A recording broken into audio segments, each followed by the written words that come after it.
आप कौन है और ऐसे ऑफिस में क्यों झाँक रही है? साहब, मेरी बेटी यहाँ काम करती है। आपकी बेटी यहाँ काम करती है? क्या नाम है उनका? सुमन नाम है उसका। अच्छा, आप सुमन की मम्मी है? नहीं नहीं साहब, मैं अंदर नहीं जा सकती।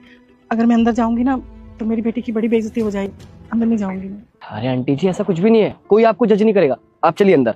नहीं नहीं, अंदर तो मैं नहीं जाऊंगी, पर आप मेरा एक काम कर देना बेटा। ये पैसे ना मेरी बेटी को दे देना और उससे कहना कि उसकी माँ आई थी गांव से और ये पैसे देकर गई है। वो क्या है ना, मेरी बेटी शहर में रहती है तो यहाँ पे उसके कुछ खर्चे ज्यादा हैं, बस इसीलिए ये काम कर देना आप मेरा। आप इतनी दूर से आई हैं, एक बार मिल तो लीजिए। रुकिए, मैं उसे बुलाता हूँ। हेलो सुमन, जरा ऑफिस के बाहर आना। हाँ, कुछ अर्जेंट है, जल्दी आओ। जी सर। माँ, आप यहाँ? मैंने आपको मना किया था ना कि मेरे ऑफिस कभी मत आना। नहीं बेटा, मैं तो बस ये पैसे देने आई थी तुझे। माँ, मैंने आपसे क्या बोला था कि ये पैसे मेरे अकाउंट में डलवा देना, लेकिन आपको एक बात समझ में नहीं आती क्या? बेटा, ये अकाउंट का झंझट ना मुझे समझ ही नहीं आता, तो बस इसलिए तुझसे मिलने चली आई। और पिछले 2 सालों से तुझे देखा भी तो नहीं था, देखने का बड़ा मन कर रहा था। माँ, मैंने आपको बताया था ना कि मेरे ऑफिस में कितने अमीर अमीर लोग काम करते हैं। अगर किसी को भी पता चला कि आप मेरी माँ हो जो गाँव से आई हुई है, तो मेरी क्या वैल्यू रह जाएगी यहाँ पे? अरे बेटा, तू गुस्सा मत कर, मैं अब यहाँ से चली जाऊंगी। ये पैसे रख ले।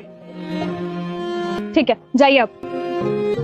रुकिए, कौन सी इज्जत की बात कर रही हो सुमन तुम? जो इज्जत तुम्हारी इस ऑफिस में है ना, वो तुमने अपनी माँ के साथ ऐसा बिहेव करके खो दी है। अच्छा एक बात बताओ, ये जॉब तुम्हें कैसे मिली है? सर, मैंने मेहनत की है इस रेपुटेशन के लिए, इस ऑफिस के लिए।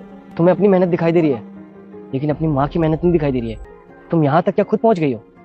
नहीं ना, बचपन से अब तक तुम्हारी माँ ने तुम्हें पाला होगा, और आज ये गाँव से आई है तो तुम इन्हें जज कर रही हो, और आज वो गाँव से तुम्हारे ऑफिस आई है तो तुम्हारी बेइज्जती हो रही है।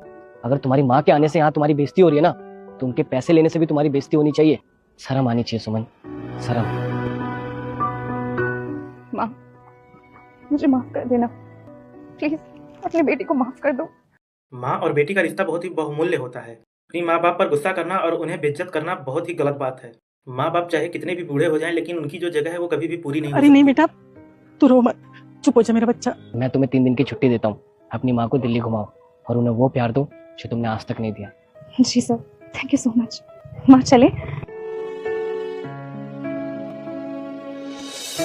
तो अगर आपको हमारी ये स्टोरी अच्छी लगी हो तो हमारे चैनल कट्टर पाथ को लाइक एंड सब्सक्राइब जरूर करें और कमेंट करना ना भूलें।